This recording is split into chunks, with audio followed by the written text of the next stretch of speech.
This is the meanest, the leanest vegan, the spectacular, vascular vegan, the greatest man that ever lived, A-double Austin Aries, and you're listening to Inside the Ropes every Thursday night. And we're back in Inside the Ropes, and we are delighted to be joined by a former X-Division champion in TNA and a former TNA World Heavyweight Champion. He is the greatest man that ever lived, Mr. Austin Aries. Austin, welcome to Inside the Ropes.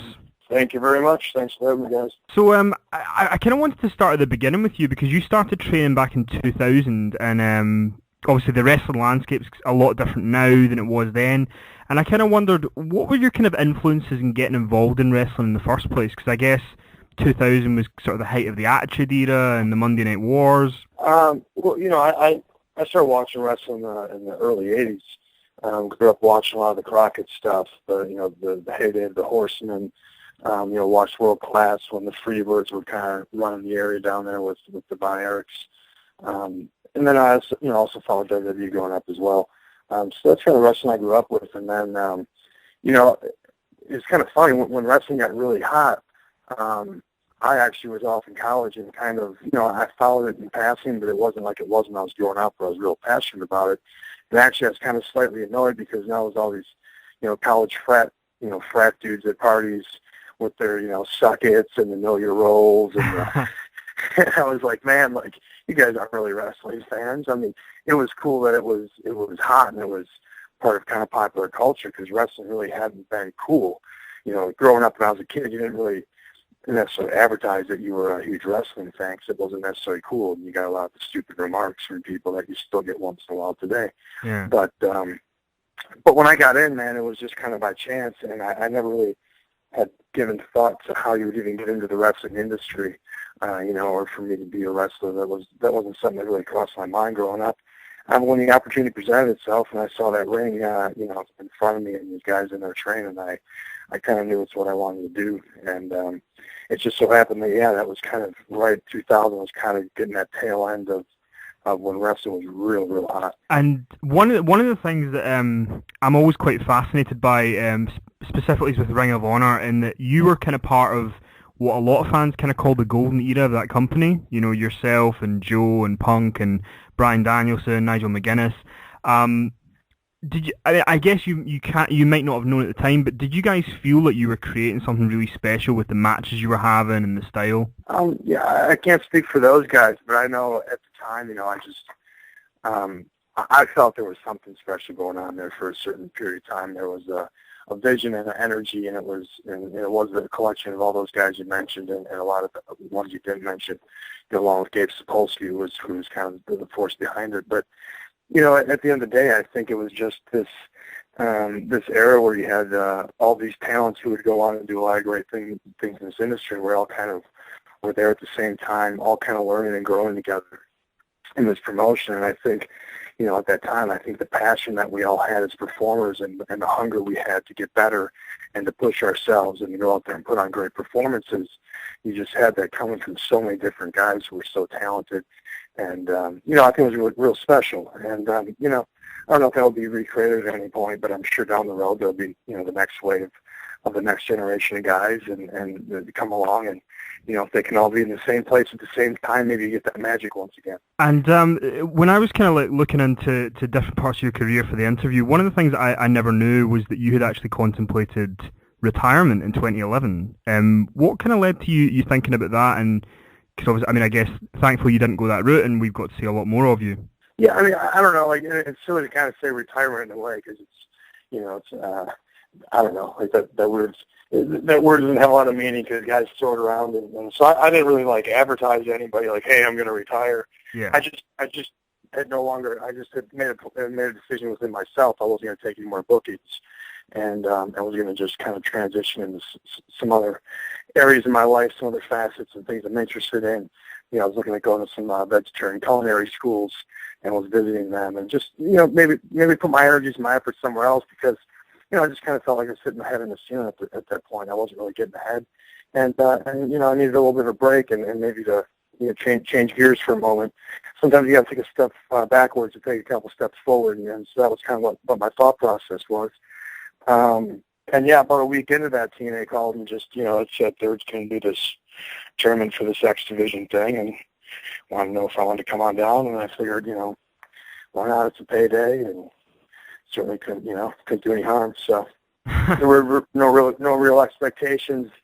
I don't think on either side, other than just kind of a one-time deal. But things worked out the way they worked out, and everything works out for a reason. And here I am today talking to you because you care.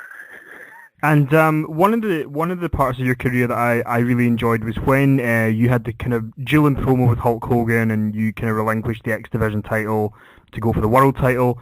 What was it like getting to kind of work with Hulk Hogan on screen a little bit, and what was that whole experience like? Well, in retrospect, and as you reflect, I mean, it's pretty cool, right? I mean, Hulk Hogan's an icon, and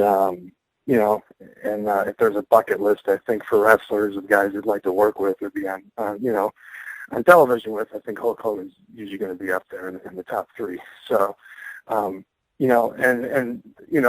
that, I think Hulk's a cool guy. I've got a chance to hang out with him a little bit. He's real passionate about wrestling. He's obviously really knowledgeable about wrestling. He's seen a lot. He's done a lot. So any opportunity you can soak some of that in, it's only going to help you. And, it's pretty cool. And when you won the title, I think it was the following week, sometimes when you see wrestlers win world titles and stuff, it might not look as if it means that much to them, but when you won that belt, it looked like it really meant something to you to have won that after all those years. It's always going to be special to be in that position and to, be on top of the company like that, So, yeah, of course it means a lot. And, I've had a lot of history with this company, good and bad. And in some ways, it makes all the twists and the turns along the way feel like they were justified and worth it. And, that being said, I want to go there again, and I want to be the world champion again, and I want to do something great with it. The last run wasn't up to A-double standards as far as I'm concerned, so I got some unfinished business. And sort of after your TNA title run, you teamed up with Bobby Roode, and you mentioned earlier that you kind of slot into wherever they need you to go. But what was it like teaming with Bobby Roode as a sort of performer? Did you feel you kind of clicked with him? Were you happy to work with him? Yeah, I mean, Bobby's phenomenal, and it's kind of hard not to click with Bobby.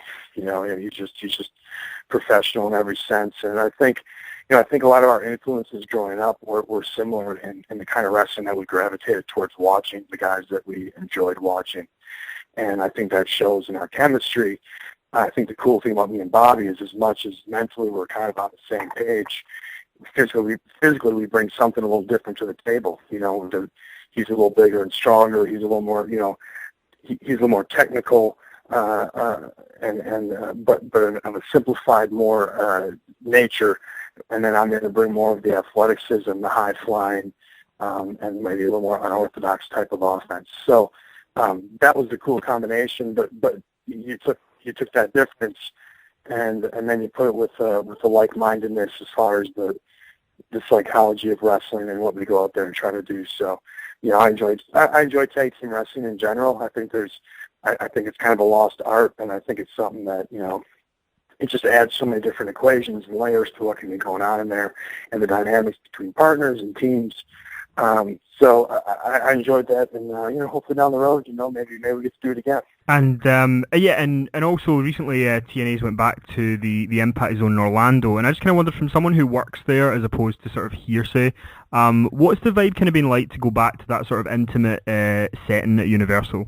I've just been back there the one time, and it was nice.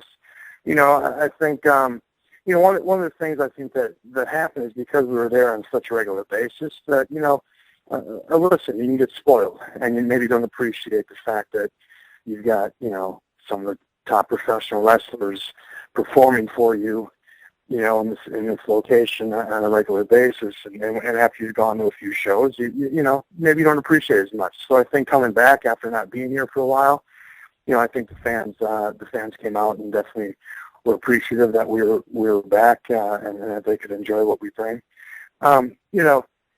I like being on the road. I like traveling around. I like taking the show on the road.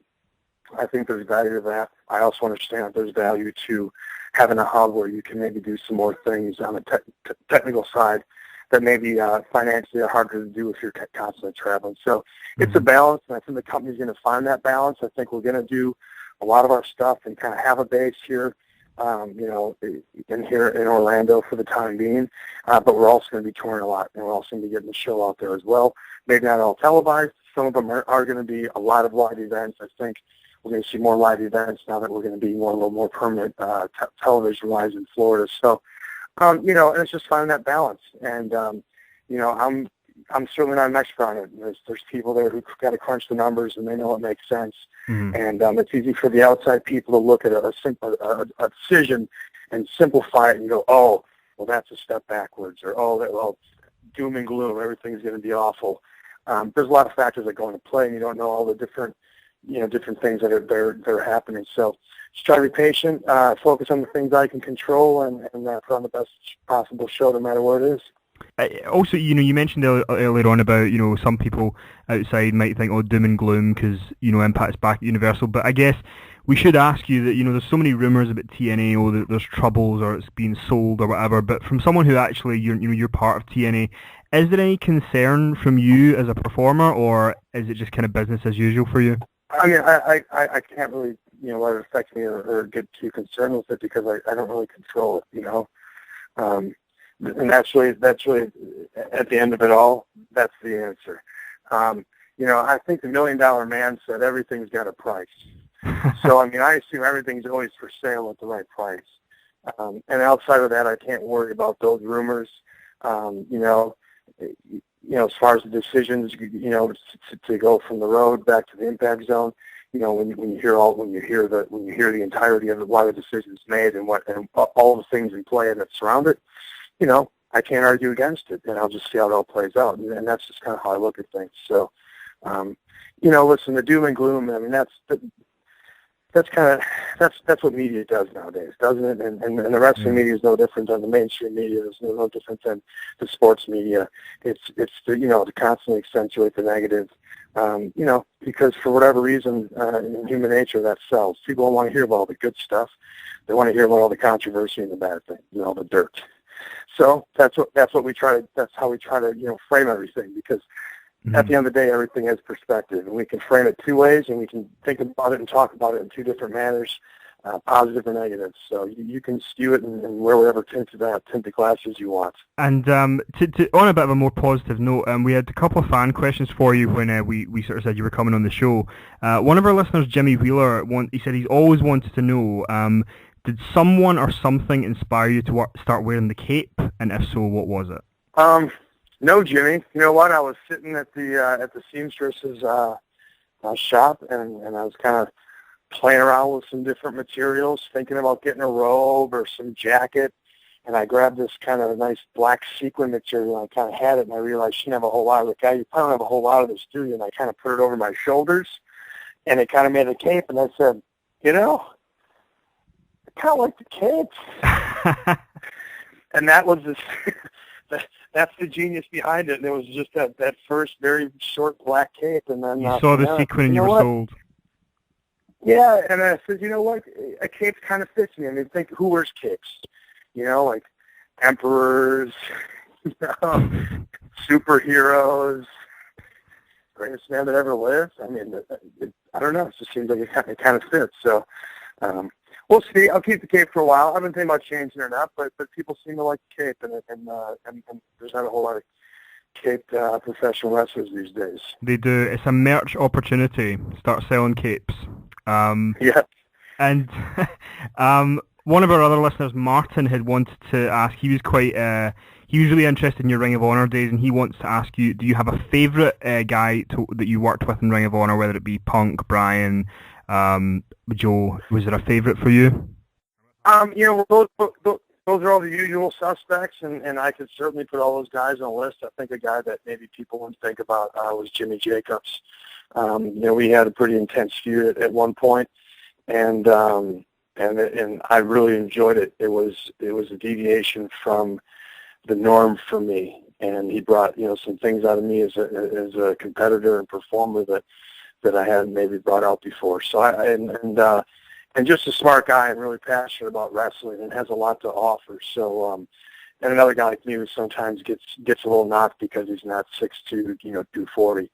But so I really enjoyed my program, that feud that I have with Jimmy Jacobs and Ring of Honor. I think he's really talented. And also I know sometimes you'll get questions like what's your dream match? But in terms of guys that are actually in the wrestling business today, active, is there anyone sort of on your radar that you definitely want to try and wrestle before you hang up the boots? Well, I was hoping maybe me and Hulk would throw it down before he left TNA, but now it doesn't look like that's going to happen. Or maybe even team up, like Mega Powers Part 2 or something. That would have been kind of cool. Well, also, if you had teamed up with Hogan, he could have always broken out the Thunderlips cape, and together. That's what we talked about it. I was trying to negotiate something where he would give me the cape, but then I quickly realized I'd have to walk out on some kind of platform to wear that thing. So I think Matt Morgan stole it instead. And then I was trying to negotiate Matt Morgan and just sell it to me, just to kind of insult Hulk, because he was trying to get under Hulk's skin for a while. So just sell me the cape. I wouldn't make the guy really happy. But brilliant. I could have made like 2 capes out of it. That thing was really heavy. I mean, it was basically it was like a big curtain, like a huge I think I weighed like 40 pounds. It was a huge cape. I've got the best visual image right now. It's just can't see you because it's just the cape that's engulfed you. I told Morgan he should wear the cape, and we should do and then he's got the cape, and I'm actually underneath the cape inside. And then he opens the cape up, and I walk up, and I open my cape up, and we have a midget walk out from under me. But too many ideas. Happened. Too many ideas. Austin, thank you so much. It's been a real pleasure. Hope you've enjoyed it. Thanks, guys. Enjoy the rest of your day.